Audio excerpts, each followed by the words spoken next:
மிகப்பெரிய இது. அதாவது மட்டுமல்ல, மாமனார் காவல் நிலையம் கொண்டு வந்தவர் புரட்சி தாய்மார்களே. மக்கள் மகளிருக்காக எத்தனையோ தலைவர்கள் வந்திருக்காங்க, எத்தனையோ தலைவர்கள் முதலமைச்சராக இருக்காங்க. நம்முடைய அம்மா தான் மகளிர் காவல் நிலையம் கொண்டு வந்து பெண்களை காவல். ஆனா பெண்கள் அங்க பெண்கள் வந்து நீ உன்னிப்பா தாய்மார்கள் நிறைய வந்திருக்கனால இன்னைக்கு அந்த மாதிரி திட்டம்ல இருக்கான்னு பாருங்க. இந்த சைக்கிள் திட்டம் மட்டும்தான் தொடருது.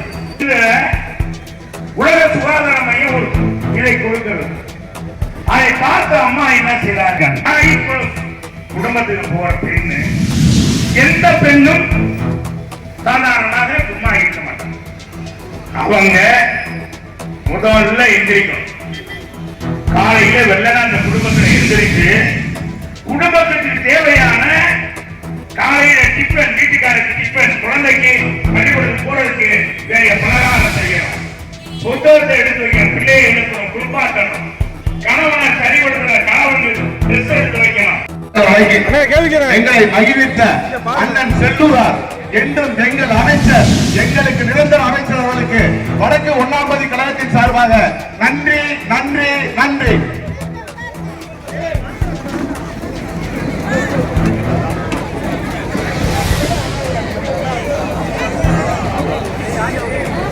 எடுங்க அமைச்சர் பார்க்குறாரு.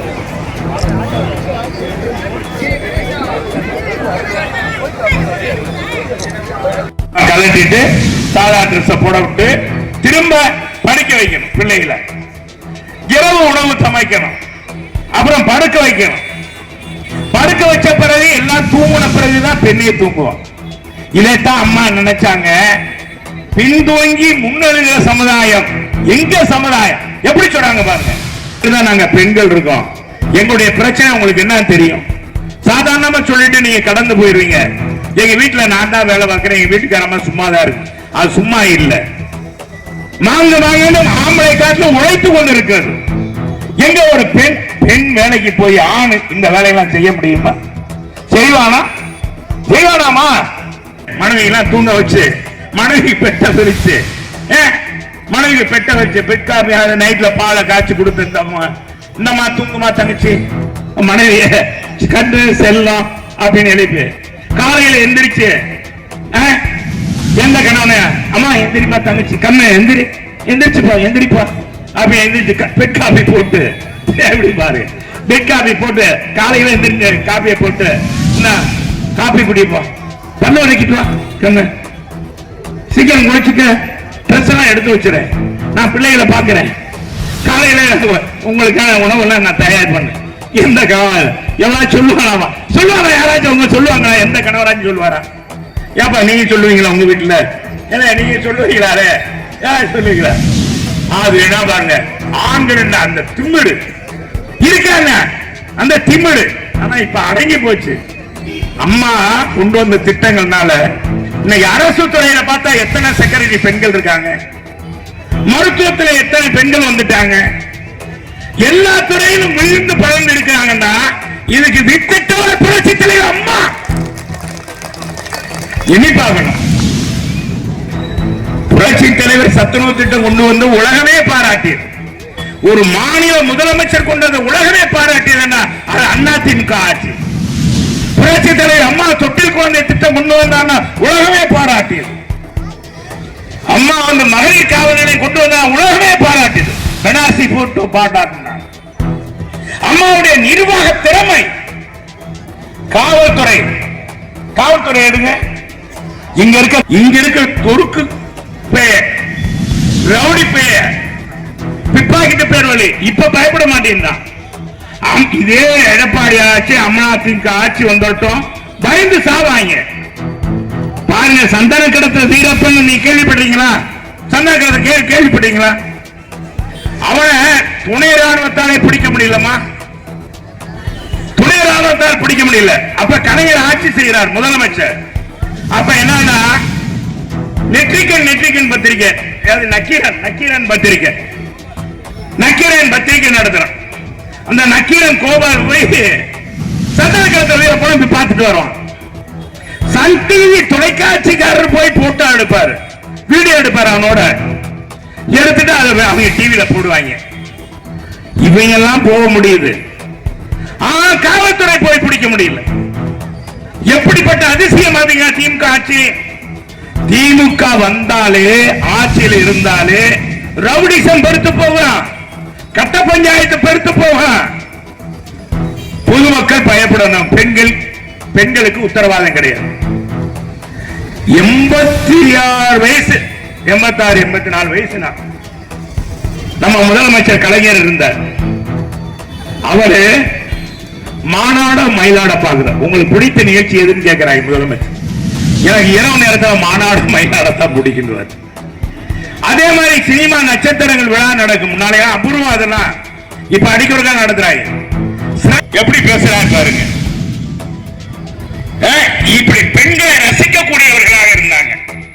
பெண்களுடைய வாழ்க்கையை வசந்தமாக்க நினைத்தது அண்ணா திமுக ஆட்சிடா. அம்மா அதே தலைவர், புரட்சி தலைவர் தான் முதலமைச்சரா இருந்தாரு. புரட்சி தலைவர் முதலமைச்சரா இருக்கும்போது என்ன போறாரு, கொடைக்கானலுக்கு போறாரு, ஒரு நிகழ்ச்சிக்கு போறாரு. நிகழ்ச்சிக்கு போகும்போது 2 பெண்கள், ஒரு 4-5 பெண்கள் வர்றாங்க. ஒரு பெண் வெறும் காலோட வர்றாரு. சேலை, கிழிஞ்ச சேலையை உடுத்திருக்காங்க. சுள்ளி பிறகு கட்டி விட்டுக்கிட்டு வர்றாங்க, தூக்கிக்கிட்டு. பாத்தீங்கன்னா ரவுக்கையெல்லாம் கிழிஞ்சிருக்கு. உடனே தலைவர் பார்க்கிறார், காரை விட்டு இறங்குறார். இறங்கணும்னு படாருன்னு அந்த பொண்ணு பார்க்க தலைவர் இருந்து நினைச்ச பார்த்து தலைவர் பொறுத்த மிரண்டு போறாங்க. எப்படி பாருங்க, அப்படி மின்னிற, அப்படியே தங்க மாதிரி மின்னிற முகாமா தலைவர். பொன்மன தலைவன் இல்ல எம்ஜிஆர். அந்த குல்லா எப்படிப்பட்ட குல்லா, கருப்பு கண்ணாடி, கண்ணாடி எடுக்கிறார். இங்க வாங்க, பக்கத்துல வாங்க, பயப்படுறாங்க.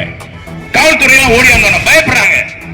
நீங்க வாங்க வாங்க, நீங்க தள்ளி நில்லுங்க. காவல்துறை தன்னுடைய காவலர்களை ஒதுக்கி வைத்து விட்டு தலைவர் பாருங்க, ஏமா இந்த வேகாத வெயில்ல, சுட்டரிக்கு வெயில்ல வெறுங்காலோட இந்த சுள்ளி பழகிட்டு இப்படி போறீங்களே, கிழிஞ்ச சேலை.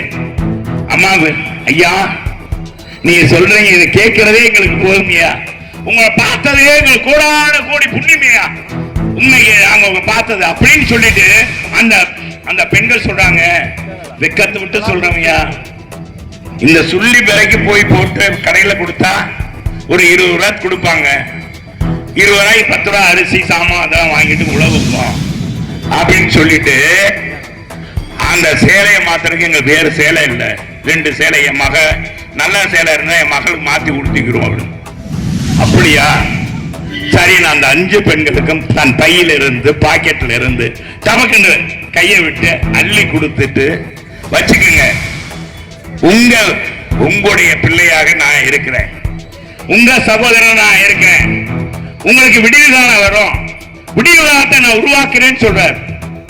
ஐயா ஒண்ணே ஒண்ணு ஐயா, நீங்க கேட்ட எங்களுக்கு ரொம்ப சந்தோஷம். நீங்க செய்யறீங்க செய்யலன்றது இல்ல, உங்க பார்த்ததே எங்களுக்கு கோடான கோடி புண்ணியம், கடவுளே நேரா பார்த்த மாதிரி அப்படின்னு சொல்லிட்டு, ஐயா ஒரு கோரிக்கையா சொல்லுங்க. அப்ப சொல்றாங்க, ஐயா இந்த சுள்ளி கூட எங்களால பிறக்க முடியா. இங்க இருக்க காவலர் இருக்காங்க, வனக்காவலர்கள் சொல்றாங்க, எங்களை பிறக்க விட மாட்டாங்க, அடிச்சு விரட்டுவாங்க, வாங்கிட்டு போனா கொண்டுட்டு போனா எங்களை பிடிச்சு வச்சுக்கிடுவாங்க. இதுக்கெல்லாம் பயந்துதாயா நாங்க இந்த தொழிலை பார்க்கிறோம், வேற வேலையே இல்லையா அப்படின்னு சொல்லி. அப்ப இந்த 100 நாள் வேலை திட்டம்லாம் கிடையாது. பருவ காலத்துல விவசாய பணி இருக்கும். எனவே இந்த கஷ்டப்படுற பெண்களுடைய கோரிக்கையை பார்த்துட்டு உடனே கொடைக்கானல் போனோம்னா வனத்துறை எல்லாம் தமிழ்நாட்டில் இருக்க வனத்துறை காவலர்களுக்கெல்லாம் ஒரு தாக்கீது கொடுத்தார் வனத்துறை அமைச்சர் மூலமா. இனிமேல் காய்ந்த விறகு பிறக்கிறதுக்கு யாரும் தடுக்க கூடாது, எந்த காவலரும் சொன்னார் புரட்சி தலைவரா. சாதாரண நிகழ்வா இருக்கலாம், உடனே சட்டம் போட்டாரு. உடனே என்ன செஞ்சாரு, பெண்களுக்கான இலவச சேலை, ஆண்களுக்கு இலவச வேஷ்டி வழங்குகிற திட்டத்தை வழங்கிய உத்தமனுடைய கட்சி தான் திமுக. நம்முடைய ஐடியா இருந்தா அன்னைக்கு விஜயகுமார். காவல்துறைனா அது மாதிரி ஆட்சி. எல்லாரும் பசி இல்லாம இருக்கணும், தனி ஒரு மனிதனுக்கு உணவு இல்லை, ஜலத்தினை அளிக்கிறோம் என்றார் பாரதியார். ஏழையின் சிரிப்பினை இறைவனை காண்போம் என்றார் அண்ணா. உண்மையான சிரிப்பை பார்த்தவ என் தாய் புரட்சி தலைவர். கிராமங்கள்ல 22,000 ரேஷன் அரசு உதவியில் அரிசி வாங்கக்கூடிய திட்டத்தை கொடுத்தார். அந்த மாதிரி கொண்டு வந்தது கட்சி தான் அதிமுக கட்சி.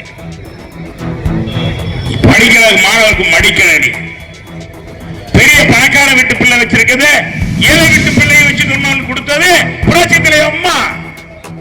இடைநிற்றலை தவிர்க்கின்ற அதுக்கு உதவித்தொகை கொடுத்தவர் அம்மா. இல்லையே அவருடைய திட்டத்தை கொண்டுட்டே போலாம். தாலிக்கு தங்கம் எப்படிப்பட்ட திட்டம்? இன்னைக்கு அந்த திட்டத்தை நிப்பாட்டிட்டாங்க.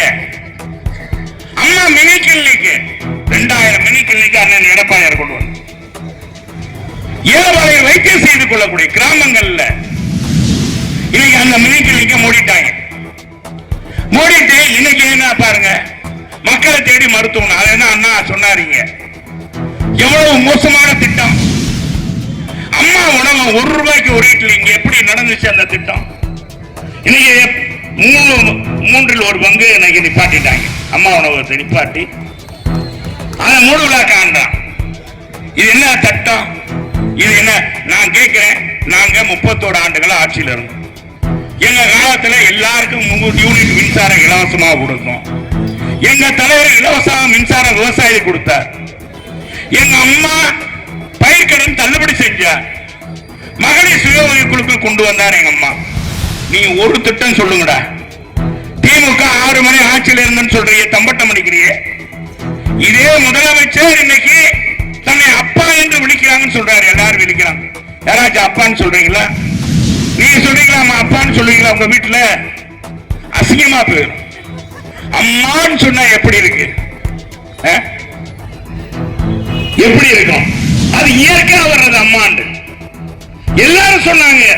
ஏன் சாச்சாத் கலைஞரே சொன்னார், புரட்சி தலைவர் அம்மா பார்த்து எதிர்கட்சி தலைவர் அம்மா அவர்களே அப்படின்னு தான் சொன்னார். யாரா இன்னைக்கு அப்பான்னு சொல்றா? அப்பான்னு சொன்னா அசிங்கமா இருக்கு. இவரா சொல்லுகிறார். இவங்களுக்கு என்னன்னா, நாட்டில் இன்னைக்கு என்ன நடக்குது? திமுக ஆட்சி வந்ததில் இருந்தாலே பார்த்தா பெண்களுக்கு எந்த காலத்தில் அவங்க பாதுகாப்பு கிடையாது. அது மட்டுமல்ல, சமீபத்தில் திமுக ஸ்டாலின் முதலமைச்சர் ஆன பிறகு இவ்வளவு தூரம் சட்ட ஒழுங்கு மோசமாக யாருமே நினைத்து பார்க்கல. அவங்க அப்பாட்ட அவர் பாடம் படித்தவர், சிறந்த அரசியல்வாதியாக இருந்தார் கலைஞர். அவரிடம் இருந்து பாடம் படித்தவர். எனவே அவர் சிறந்த ஆட்சியை கொடுப்பார்னு எல்லாரும் நினைச்சோம், மக்கள் நினைச்சாங்க. ஆனா இன்னைக்கு சட்ட ஒழுங்கு மிக கேவலம். எங்கு பார்த்தாலும் போதை. இன்னைக்கு பாத்தீங்கன்னா 10 ரூபா கமிஷன் அமைச்சர், 10 ரூபா அமைச்சர் கூப்பிடுறான். கமிஷன் வாங்கிட்டு அவன அமைச்சரா 1 வருஷம் ஜெயில இருந்திருக்கான் அமைச்சர். அந்த அமைச்சர் வந்த அடுத்த நாள், ஒரு நாள் விட்டு அடுத்த நாள் அதே துறையை 1 வருஷம் கழிச்சு அதே துறையை பார்க்கிறான். வந்தவன கூடுதலாக 15% வச்சுட்டார். செம்மன் கடத்துறாங்க. அவனை கோர்ட்டு தண்டிக்குது. மீண்டும் அமைச்சராக்குறார். இன்னைக்கு பாத்தீங்கன்னா அவன் ஓசிச்சோருன்றான், நம்மள ஓசி பஸ்ன்றான். எவ்வளவு கேவலமா பேசுறாங்க. இன்னைக்கு ஆட்சியில் என்ன நடக்குது? பெண் பிள்ளைகள் வெளியே போக முடியாது. 5 வயசுல இருந்து இப்ப 3 வயசு, 3.5 வயசு, 4 வயசு. இன்னைக்கு பாதுகாப்பு இல்லை. பாத்தீங்கன்னா கற்பழிக்கிறாங்க. ஏன்னா தாய்மார்களோட பிள்ளைகளோட தான் பிறந்திருக்கீங்க. உனக்கு தாயும் சகோதரி இருக்காங்க. ஏன் ஒரு பெண்ணை பார்க்க இவங்க ஆட்சி காமுகன் ஆட்சி. அப்படிப்பட்ட ஆட்சி, அப்படிப்பட்ட ஆட்சி இந்த ஆட்சி நடக்குது. இந்த ஆட்சியை மாற்றணும். இன்னைக்கு விலைவாசி எல்லாம் விண்ண முட்டிற அளவுக்கு இருக்கு. ஏமா விலைவாசி குறைஞ்சிருக்காம ஆட்சி வந்ததுல இருந்து? ஒரு பக்கம் 1000 ரூபாய் கொடுக்கிறேன்றான். நீ அரிசி விலை பல மடங்கு கூடி போச்சு, பலசரக்கு விலை கூடி போச்சு, என்ன விலை கூடி போச்சு. இன்னைக்கு கட்டுமான பொருள் ஜல்லி 6000 ரூபாய் ஒரு யூனிட், 2000 ரூபாய் வித்தது. எம்சாண்ட் 3000 வித்து 9000 ரூபாய். கட்டுமான பொருட்கள் விலை, இத கமிஷன் வேற. இத்தனையும் இந்த ஆட்சியில அரங்கேறி கொண்டிருக்கிறது. அம்மா கொண்டு வந்த இன்னைக்கு 1500 ரூபாய் தரேன்னு சொன்னாங்க. நன்மை அடைந்திருக்கிறார்கள் என்பதை நாட்டு மக்களை புரிந்து கொள்ளுங்க, தாய்மார்களை புரிந்து கொள்ளுங்க. இவங்க வீட்டுக்குள்ள சாமி கும்பிட்டுக்கிறாங்க, ஆனா வெளியே வந்தா சாமியை கும்பிட மாட்டாங்க, சமாதானம் பேசுறாங்க. இவங்க குடும்பம் சாமி கும்பிடுமா, வெளியே சாமி கும்பிடுமா, தீபாவளிக்கு வாழ்த்து சொல்ல மாட்டாரா, ஆனா அவங்க தீபாவளி கொண்டாடுவாங்க. எப்படி வேஷம் போடுறாங்க? வேஷம் போடுற ஆட்சி இந்த ஆட்சி. இந்த ஆட்சி இன்னும் தொடர்ந்தால் விலைவாசி கட்டுப்படுத்த முடியாது. நம் பிள்ளைகளுக்கு நமக்கு சொந்தமில்லாம போயிடும். எந்த பிள்ளையும் நீ பள்ளிக்கூடத்துக்கு அனுப்ப முடியாது இந்த ஆட்சி தொடர்ந்ததுனா என்பதை நீ புரிஞ்சுக்கொள்ளணும். தாய்மார்கள், நீங்க எதையும் எடை பார்த்து பார்க்கக்கூடியவர்கள். சேலைக்கடி போன அந்த சேலை சாயம் போகுமா போகாதா, சுருங்குமா சுருங்காதா என்று பார்க்கிற தாய்மார்கள், உடுத்துற சேலைக்கு முக்கியத்துவம் கொடுக்கிற தாய்மார்கள், எந்த பொருள் வாங்கினா நல்ல பொருள் என்பது பார்க்கக்கூடிய தாய்மார்கள் நீங்க. எனவே எதை போட்டு பார்க்கக்கூடிய தாய்மார்களே, நம்மளை ஆள யார் சிறந்தவர், யார் நல்ல ஆட்சி கொடுத்தார், எடப்பாடியாரை போல ஒரு உண்டா என்பதை எண்ணிப்பார். கொரோனா காலத்தை எண்ணி பாருங்க தாய்மார்களே. அடுத்து அந்த நோய் வந்தாலே பயந்து கொண்டு இருந்தோம். யாருக்காவது தொற்று வந்தா அந்த தெருவே அடைச்சு வச்சிருவாங்க. அந்த நேரத்திலும் வருவாய் இல்லைனாலும் தமிழ்நாட்டு மக்கள் பொருளாதாரத்தில் மிகவும் மோசமாக இருக்கிறார். ஒரு உதவ வேண்டும் அரசு என்று சொல்லி விலையில்லா பொருட்களை கொடுத்தவர் எங்களுடைய எடப்பாடியார். நாமெல்லாம் ஒன்றுபட்டு புடைக்க வேண்டும். இதுவரை அமைதியாக இருந்து இந்த நான் சொன்ன கருத்தை எல்லாம் நீங்க கேட்டு உள்வாங்கி இருக்கீங்க. இதை எடை போட்டு பாருங்க தாயே. எத்தனையோ சினிமா படம் பாக்குறீங்க. அந்த சினிமா படத்துல எல்லாத்தையும் எடுத்துக்கிறேன், நகைச்சுவை காட்சி வந்துடும். இன்னைக்கு நம்ம வைகை புயல் இருக்காருல, வைகை புயல், அதை மட்டும் சொல்லி முடிச்சானே. அண்ணே வைகை புயல் அவரு 2006ல வந்தாருங்க. இப்படிதான் தேர்தல் 2006ல நம்ம மதுரை வைகை புயல் வடிவேலு வந்து மேடைக்கு ஏறினார். அவரு குஷ்பு ஒரு பக்கம், குஷ்பு ஒரு பக்கம் வடிவேலு. கலைஞர் ஆட்சி தொடரணும் அதோட ஊத்திக்கிடுச்சு. 2 வருஷம் ஊத்தி 2 தேர்தல ஊத்திக்கிடுச்சு. ஊத்திச்சா இல்லையா?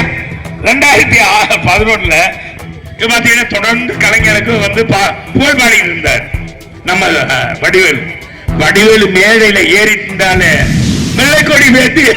வெள்ளக்கொடி ஏந்திய நம்ம 23ஆம் புலிகேசி அந்த பக்கம் போயிட்டாரு. எந்த பக்கம்?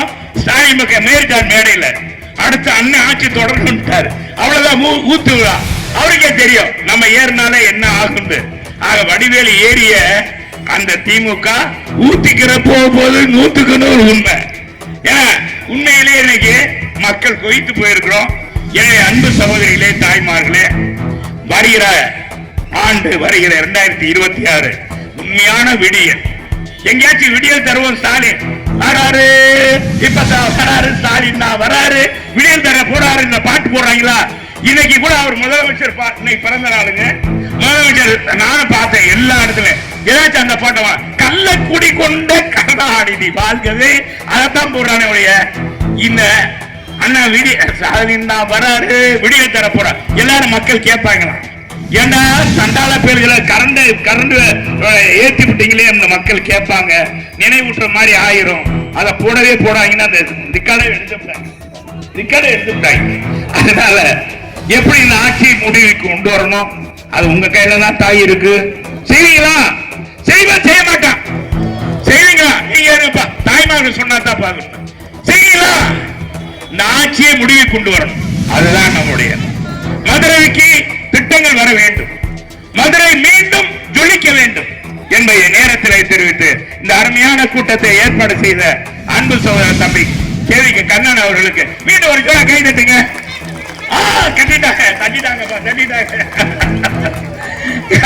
மோடி மசாலா மாதிரி அவர் செய்ய வேண்டியிருக்கு. எல்லாம் கருணாநிதி வாழையில ஸ்டாலின் பாணியில செய்ய வேண்டியிருக்கு. எனவே தாய்மார்களை எதிர்கட்சி கூட்டத்துக்கு மாதிரி இல்ல, ஒரு ஆளுங்கட்சி கூட்டத்துக்கு மாதிரி வந்திருக்கீங்க. வாழ்த்துக்கள், நன்றி. தாய்மார்களே மறந்து இருந்து விடாதீங்க. இரட்டை இலை. நன்றி, வணக்கம்.